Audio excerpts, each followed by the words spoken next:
এক দশকেরও বেশি সময় ধরে এসডিএফ যুক্তরাষ্ট্রের সবচেয়ে নির্ভরযোগ্য মিত্র ছিল।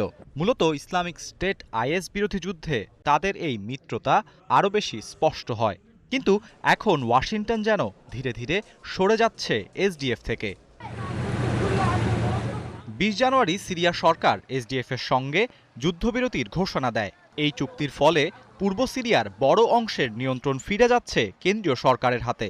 এসডিএফ যোদ্ধাদের সিরিয়ান সেনাবাহিনীতে অন্তর্ভুক্ত করার কথা উঠেছে। তবে কি উত্তর পূর্ব সিরিয়ায় প্রায় ১৪ বছর ধরে চলা কুর্দি স্বায়ত্তশাসনের শেষ হয়েছে? ২০১৫ সালে যুক্তরাষ্ট্রের সহায়তায় গঠিত হওয়ার পর এসডিএফ নিজেকে দেখেছে ওয়াশিংটনের সুরক্ষিত মিত্র হিসেবে। কিন্তু গত নভেম্বরে পাল্টে যায় হিসেব। প্রেসিডেন্ট ডোনাল্ড ট্রাম্পের সঙ্গে আহমেদ আল শারার বৈঠকের পর যুক্তরাষ্ট্রের নেতৃত্বাধীন আইএস বিরোধী জোটে যোগ দেয় সিরিয়া। ফলে এসডিএফের কৌশলগত গুরুত্ব কমে যায়। আর এটাকে বিশ্বাসঘাতকতা বলেই দেখছেন কুর্দিরা। এসডিএফ কমান্ডার মজলুম আবদির অভিযোগ, কুর্দি অধ্যুষিত অঞ্চল নিজেদের শাসনের যে প্রতিশ্রুতি যুক্তরাষ্ট্র দিয়েছিল, ওয়াশিংটন এখন সেখান থেকে সরে এসেছে। এই পিছু হটা নতুন নয়। ২০১৮ সালে ট্রাম্প ঘোষণা দিয়েছিলেন সিরিয়া থেকে মার্কিন সেনা প্রত্যাহারের। ২০১৯ সালে সেই সিদ্ধান্তের সুযোগ নিয়ে এসডিএফের অবস্থানে হামলা চালায় তুরস্ক। সেই সময় পেন্টাগনের বাধায় ট্রাম্প থামলেও এবার বাধা অনেক কম।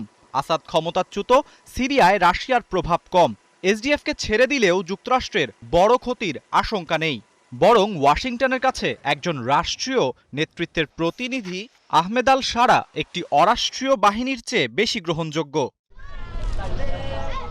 তবে কুর্দিদের কাছে এটি শুধু বর্তমানের ঘটনা নয়, এটি ইতিহাসের আরেকটি অধ্যায়। ১৯৭৫ সালে ইরাকি কুর্দিদের পরিত্যাগ, ১৯৯১ সালে বিদ্রোহে সহায়তা না করা, ২০১৭ সালে কিরকুক হারানোর সময় নীরবতা, বিশ্বাসঘাতকতার তালিকা দীর্ঘ। হিজবুল্লাহ নেতা হাসান নাসরুল্লাহ একবার বলেছিলেন, যুক্তরাষ্ট্র কখন কাকে বিক্রি করে দেবে কেউ জানে না। সিরিয়ার কুর্দিরা এখন সেই কথার অর্থ হাড়ে হাড়ে টের পাচ্ছেন।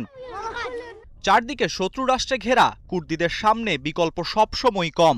তাই বাইরের শক্তির উপর নির্ভরতা ঝুঁকিপূর্ণ হলেও প্রায় অনিবার্য। এই অধ্যায়ের হয়তো শেষ, কিন্তু ইতিহাস বলছে স্বার্থের প্রয়োজনে কুর্দিরা আবারও প্রয়োজনীয় হয়ে উঠতে পারে। আরাফাত ইসলাম, ৭১।